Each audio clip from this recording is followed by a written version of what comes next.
primer día de los ázimos se acercaron los discípulos a Jesús y le preguntaron: ¿Dónde quieres que te preparemos la cena de Pascua? Él contestó: Id a la ciudad, a casa de quien vosotros sabéis, y decidle: el maestro me dice, mi hora está cerca, voy a celebrar la Pascua en tu casa con mis discípulos. Los discípulos cumplieron las instrucciones de Jesús y prepararon la Pascua. Al atardecer se puso a la mesa con los 12, mientras comían dijo: En verdad les digo que uno de ustedes me va a entregar. Ellos, muy entristecidos, se pusieron a preguntarle uno tras otro: ¿Soy yo acaso, Señor? Él respondió: El que ha metido conmigo la mano en la fuente, ese me va a entregar. El Hijo del Hombre se va como está escrito de él, pero hay de aquel por quien el Hijo del Hombre es entregado. Más le valdría a ese hombre no haber nacido. Entonces preguntó Judas, el que lo iba a entregar: ¿Soy yo acaso, Maestro? Él respondió: Tú lo has dicho. Mientras comían, Jesús tomó pan y después de pronunciar la bendición lo partió, lo dio a los discípulos y les dijo: Tomen, coman, esto es mi cuerpo. Después tomó el cáliz, pronunció la acción de gracias y dijo: Beban todos, porque esta es mi sangre de la alianza, que es derramada por muchos para el perdón de los pecados. Y les digo que desde ahora ya no beberé del fruto de la vid, hasta el día que beba con ustedes el vino nuevo en el reino de mi Padre. Después de cantar el himno, salieron para el monte de los olivos. Entonces Jesús les dijo: Esta noche os vais a escandalizar todos por mi causa, porque está escrito: heriré al pastor y se dispersarán las ovejas del rebaño. Pero cuando resucite, iré delante de ustedes a Galilea. Pedro replicó: Aunque todos caigan por tu causa, yo jamás caeré. Jesús le dijo: En verdad te digo que esta noche, antes de que el gallo cante, me negarás 3 veces. Pedro le replicó: Aunque tenga que morir contigo, no te negaré. Y lo mismo decían los demás discípulos. Entonces Jesús fue con ellos a un huerto llamado Getsemaní y dijo a los discípulos: Siéntense aquí mientras voy allá a orar. Y llevándose a Pedro y a los 2 hijos de Zebedeo, empezó a sentir tristeza y angustia. Entonces les dijo: Mi alma está triste hasta la muerte. Quédense aquí y velen conmigo. Y adelantándose un poco, cayó rostro en tierra y oraba diciendo: Padre mío, si es posible, que pase de mí este cáliz, pero no se haga como yo quiero, sino como quieres tú. Y volvió a los discípulos y los encontró dormidos. Dijo a Pedro: ¿No has podido velar 1 hora conmigo? Vela y ora para no caer en la tentación, pues el espíritu está pronto, pero la carne es débil. De nuevo se apartó por segunda vez y oraba diciendo: Padre mío, si este cáliz no puede pasar sin que yo lo beba, hágase tu voluntad. Y viniendo otra vez, los encontró dormidos, porque sus ojos se cerraban de sueño. Dejándolos de nuevo, por tercera vez oraba repitiendo las mismas palabras. Volvió a los discípulos, los encontró dormidos y les dijo: Ya pueden dormir y descansar. Miren, está cerca la hora, y el Hijo del Hombre va a ser entregado en manos de los pecadores. Levántense, vamos, ya está cerca el que me entrega. Todavía estaba hablando cuando apareció Judas, uno de los 12, acompañado de un tropel de gente, con espadas y palos, enviados por los sacerdotes y los ancianos del pueblo. El traidor les había dado esta contraseña: Al que yo bese, ese es. Aprendedlo. Después se acercó a Jesús y le dijo: Salve, Maestro. Y lo besó, pero Jesús le contestó: Amigo, ¿a qué vienes? Entonces se acercaron a Jesús y le echaron mano y lo prendieron. Uno de los que estaban con él agarró la espada, la desenvainó y de un tajo le cortó la oreja al criado del sumo sacerdote. Jesús le dijo: Envaina la espada, que todos los que empuñan espada, a espada morirán. ¿Piensas tú que no puedo acudir a mi Padre? Él me mandaría enseguida más de 12 legiones de ángeles. ¿Cómo se cumplirían entonces las escrituras que dicen que esto tiene que pasar? Entonces dijo Jesús a la gente: Han salido a prenderme con espadas y palos como si fuera un bandido. A diario me sentaba en el templo a enseñar, y sin embargo no me prendiste. Pero todo esto ha sucedido para que se cumplieran las escrituras de los profetas. En aquel momento todos los discípulos lo abandonaron y huyeron. Los que prendieron a Jesús lo condujeron a casa de Caifás, el sumo sacerdote, donde se habían reunido los escribas y los ancianos. Pedro lo seguía de lejos hasta el palacio del sumo sacerdote, y entrando dentro se sentó con los criados para ver cómo terminaba aquello. Los sumos sacerdotes y el Sanedrín en pleno buscaban un falso testimonio contra Jesús para condenarlo a muerte y no lo encontraban, a pesar de los muchos falsos testigos que comparecían. Finalmente comparecieron dos que declararon: Este ha dicho: puedo destruir el templo de Dios y reconstruirlo en 3 días. El sumo sacerdote se puso en pie y le dijo: ¿No tienes nada que responder? ¿Qué son estos cargos que presentan contra ti? Pero Jesús calló, y el sumo sacerdote le dijo: Te conjuro por el Dios vivo a que nos digas si tú eres el Mesías, el Hijo de Dios. Jesús le respondió: Tú lo has dicho, más aún, yo les digo, desde ahora verán al Hijo del Hombre sentado a la derecha del poder y que viene sobre las nubes del cielo. Entonces el sumo sacerdote rasgó sus vestiduras diciendo: Ha blasfemado. ¿Qué necesidad tenemos ya de testigos? Acaban de oír la blasfemia. ¿Qué dicen? Y ellos contestaron: Es reo de muerte. Entonces le escupieron a la cara y lo bofetearon. Otros lo golpearon diciendo: Haz de profeta, Mesías. Dinos quién te ha pegado. Al hacerse de día, todos los sumos sacerdotes y los ancianos del pueblo se reunieron para preparar la condena a muerte de Jesús, y atándolo, lo llevaron y lo entregaron a Pilato, el gobernador. Entonces Judas, el traidor, viendo que lo habían condenado, se arrepintió y devolvió las 30 monedas de plata a los sumos sacerdotes y ancianos, diciendo: He pecado entregando sangre inocente. Pero ellos dijeron: ¿A nosotros qué? Allá tú. Él, arrojando las monedas de plata en el templo, se marchó, y fue y se ahorcó. Los sacerdotes, recogiendo las monedas de plata, dijeron: No es lícito echarlas en el arca de las ofrendas, porque son precio de sangre. Y después de discutirlo, compraron con ellas el campo del alfarero para cementerio de forasteros.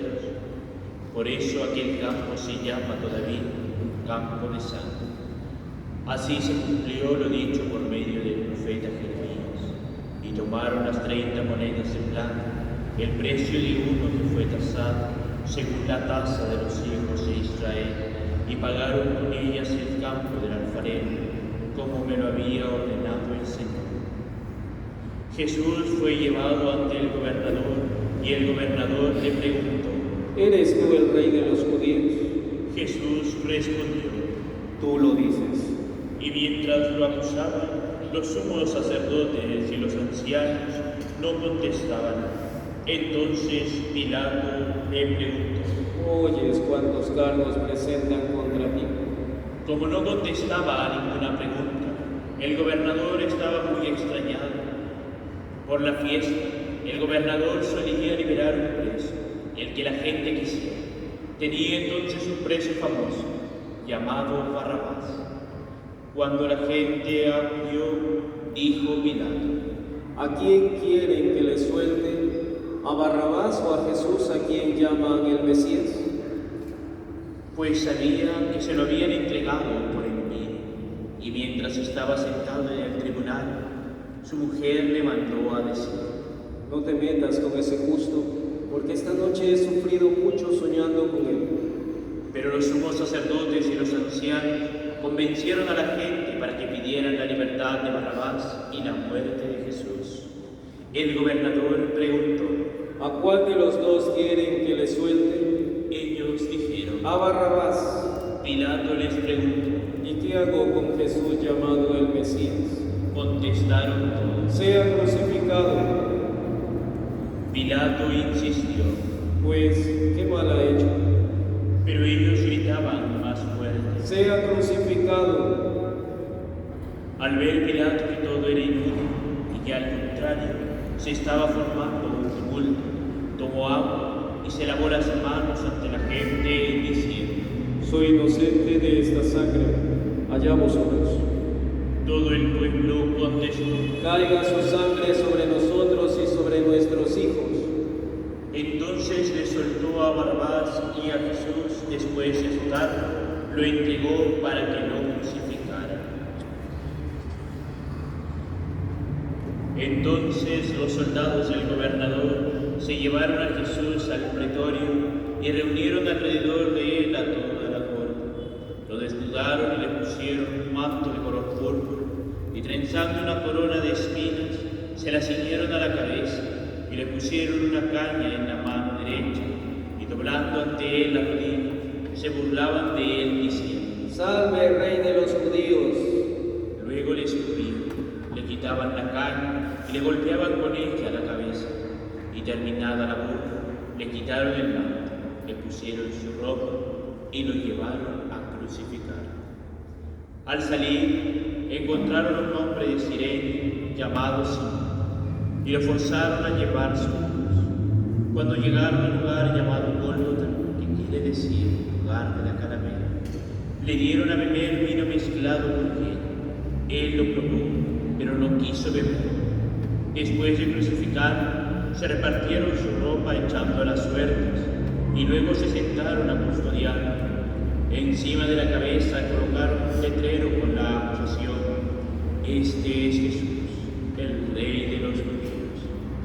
Crucificaron con él a dos bandidos, uno a la derecha y otro a la izquierda. Los que pasaban lo injuriaban y meneando la cabeza decían: Tú que destruyes el templo y lo reconstruyes en 3 días, sálvate a ti mismo si eres el Hijo de Dios. Baja de esa cruz. Igualmente, los sumos sacerdotes con los escribas y los ancianos se burlaban también diciendo: A otros ha salvado y él no se puede salvar. Él es el Rey de Israel. Que baje ahora de esa cruz y creeremos. Confío en Dios, que lo libre si es que lo ama, pues dijo: soy el Hijo de Dios. De la misma manera, los bandidos que estaban crucificados con él lo insultaban. Desde la hora sexta hasta la hora nona, vinieron tinieblas sobre toda la tierra. A la hora nona, Jesús gritó con voz potente: Eli, Eli, lema sabactani. Es decir, Dios mío, ¿por qué me has abandonado?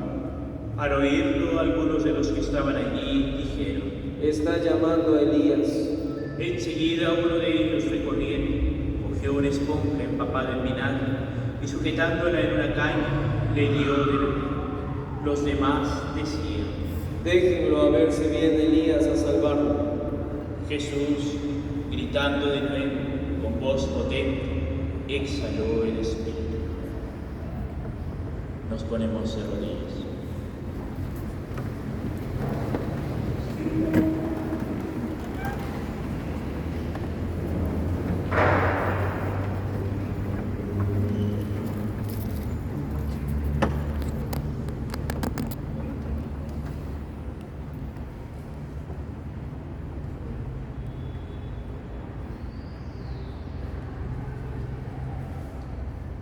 De pie.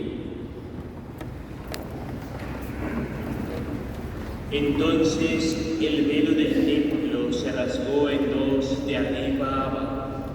La tierra tembló, las rocas se resquebrajaron, las tumbas se abrieron y muchos cuerpos de santos que habían muerto resucitaron. Y saliendo de las tumbas después que él resucitó, entraron en la ciudad santa y se aparecieron a muchos. El centurión y sus hombres que custodiaban a Jesús, al ver el terremoto y lo que pasaba, dijeron aterrorizados: verdaderamente este era Hijo de Dios. A la mañana siguiente, pasado el día de la preparación, acudieron en grupo los sumos sacerdotes y los fariseos a Pilato y le dijeron: Señor, nos hemos acordado de que aquel impostor, estando en vida, anunció: a los 3 días resucitaré. Por eso ordena que vigilen el sepulcro hasta el tercer día. No sea que vayan sus discípulos, se lo lleven y digan al pueblo: ha resucitado de entre los muertos. La última impostura sería peor que la primera. Pilato contestó: Ahí tienen la guardia, id vosotros y asegurad la vigilancia como sabéis. Ellos aseguraron el sepulcro, sellando la piedra y colocando la guardia. Palabra del Señor. Gloria a ti, Señor Jesús. Asiento, por favor. Aprovechemos también esta Semana Santa para reconciliarnos. En la parte posterior se encuentra el sacerdote para aprovechar este momento también de gracia que el Señor nos permite mediante el sacramento de la reconciliación. Estamos dentro ya de esta gran semana, tiempos fuertes en la fe. Lo más central de nuestra fe se vive en esta semana, pues de ella hemos nacido todos a la fe, desde la Pascua de nuestro Señor Jesucristo. Y como vemos, este es un día agridulce. Agridulce porque primero hemos saboreado la entrada triunfal de Jesús y terminamos este día pues condenando y matando al Señor como un pecado de herencia que muchos de nosotros pues vamos asumiendo en nuestra vida. Fíjense, remontémonos al inicio de la Cuaresma, cuando empezamos reflexionando la misma desde las tentaciones. Una de las tentaciones fue cuando el diablo lleva a Jesús a lo más alto del templo y le dice: tírate del templo desde lo más alto, que tus ángeles irán por ti y no permitirá que tus pies tropiecen en las piedras. En el fondo le está diciendo: haz un espectáculo y verás cómo la gente, de un abrir y cerrar de ojo, cree. ¿Para qué hacer tanto caminar buscando gente, discípulos, rodearte de muchas personas que quieren estar contigo, pasarla mal porque hay gente que no te quiere, gente que te desprecia, gente que está metida en las cosas religiosas, pero con el corazón abatido por sus propias incoherencias, por sus propias precariedades humanas y también espirituales? ¿Por qué pasar por todo esto? ¿Por qué quieres pasar la pasión, la crucifixión, que hable mal de ti, que te golpee, que te condene? ¿Por qué tanto dolor? ¿Por qué simplemente no haces algo milagroso y se acabó todo? Y todo el mundo dirá: sí, es verdad, no nos está mintiendo. ¿Por qué hacer todo este recorrido que iremos viviendo durante esta semana? Pues el Señor no quería una entrada gloriosa, majestuosa o fenoménica. El Señor, como vemos hoy en día, entra a Jerusalén no desde el templo mismo de la ciudad, sino mediante un borrico. Entra de una manera humilde, sencilla, con una actitud mansa, porque eso caracteriza el corazón de Jesús. Y justamente porque este es un rey que no viene a someter, este es un rey que no viene a subyugar, no viene a aplastar. Él es un rey que viene a servir con una actitud humilde y redentora. Y tal vez podríamos decir, tal vez imperceptible, pero quien le hace famoso son los contrarios, son los religiosos, son la gente metida siempre en el templo, pero con un corazón alejado de Dios. Son los que le hacen público, porque el Señor quería vivir su entrada como su nacimiento imperceptible, desde lo más obvio posible en su vida pública. Habrá que aprovechar los momentos en que el mal nos hace públicos para poder actuar siempre en nombre de Dios. De allí que Jesucristo quiere hacernos entender, y en este día lo confirma: nada de actitudes espectaculares. No quiero espectáculos, sino un corazón, ¿verdad?, contrito y humillado que se acerca al Padre. Porque el Señor lo único que busca es cumplir las Escrituras. Y vaya, que esto sí que nos cuesta a muchos. Les costó a los judíos y nos sigue costando a nosotros. Jesucristo le dice que se cumplan las Escrituras. Y no nos gusta que se cumplan las Escrituras, porque queremos que las cosas se cumplan conforme nosotros querramos que sean. Y allí que la gran tentación nuestra, justamente cuando no queremos que se cumplan las Escrituras, es tener gloria sin cruz. Jesucristo rechaza la gloria del templo para asumir la cruz de la entrada a Jerusalén. Este es el camino que el Señor nos invita, este es el camino que el Señor nos propone, porque Dios es un Dios que propone en libertad acogerlo o rechazarlo, que ese es lo agridulce de este día, que ese es lo contradictorio de este día. Está en ti, pero yo no te obligo a que me ames. Y como vemos hoy en día, muy distante y muy lejos es aclamar a Dios y amarle. Aclamar a Dios lo podemos hacer todos, sin cruces. Amar a Dios implica las cruces de la vida. De allí que justamente este Dios que va tocando nuestros corazones, este Dios que se acerca a nuestra Jerusalén interior y dice esto: ¿me acoges o me rechazas? ¿Qué optamos en esta Semana Santa? ¿Por dónde va nuestro corazón?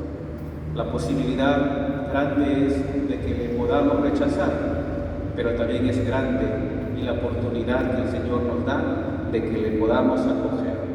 Fíjense esas realidades, porque según el texto en su profundidad vemos que Jesucristo vuelve a Betania, porque en Jerusalén experimenta el rechazo, pero en Betania experimenta justamente la acogida, la calidez de ser hospedado por aquellos que lo quieren.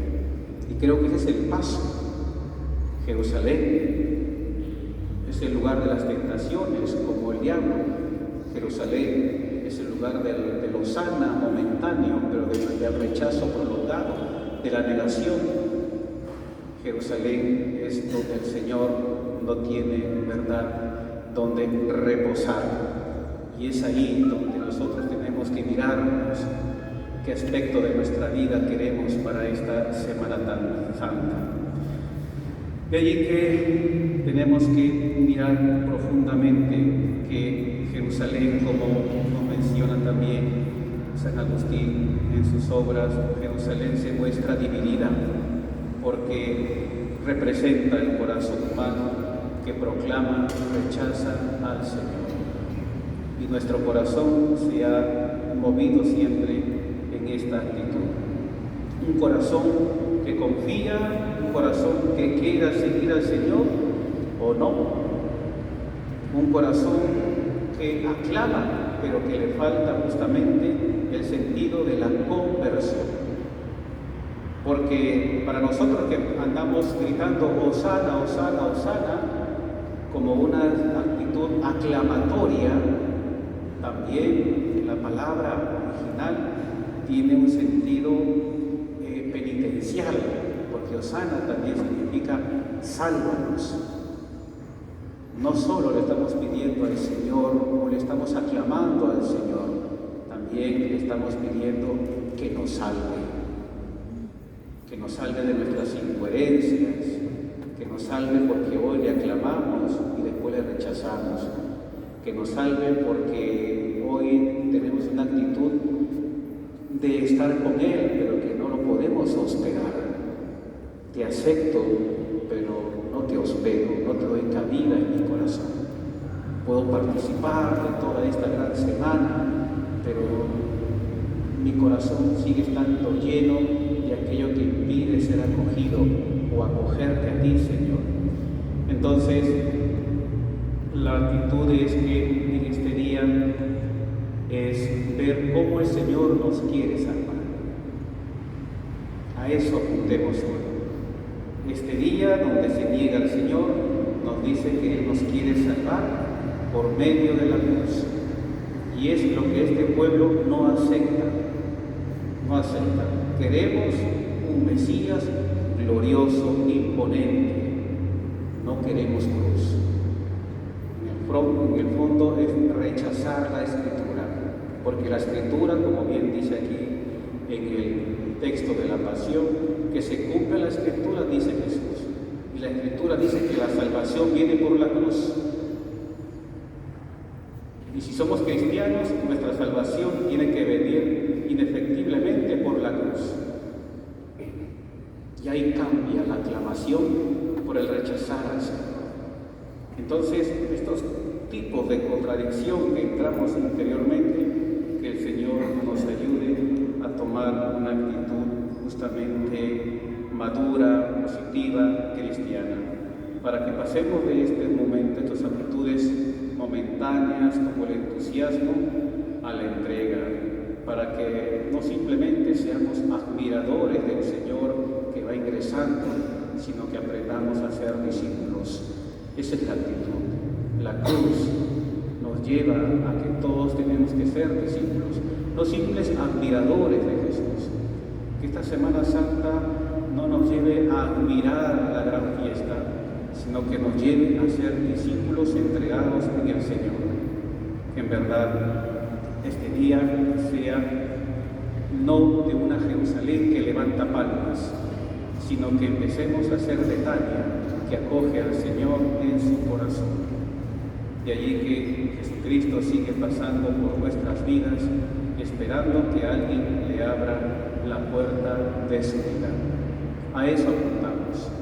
Son semanas agridulces y esperemos, pues una semana agridulce, esperemos que en verdad le confesemos y le acojamos para que nuestra vida siempre sea cada vez más cristiana. Y ahí donde nos jugamos nuestra salvación. Y ahí donde experimentaremos una vez más esta Semana Santa, de cómo terminamos o acogiendo o simplemente diciéndole al Señor, Hosana, entusiasmados, admiradores del Señor, o en verdad personas que acogen, personas que se entregan, personas que quieren ser discípulos en su persona. Así que como somos cristianos y queremos acoger al Señor, le confesamos diciendo,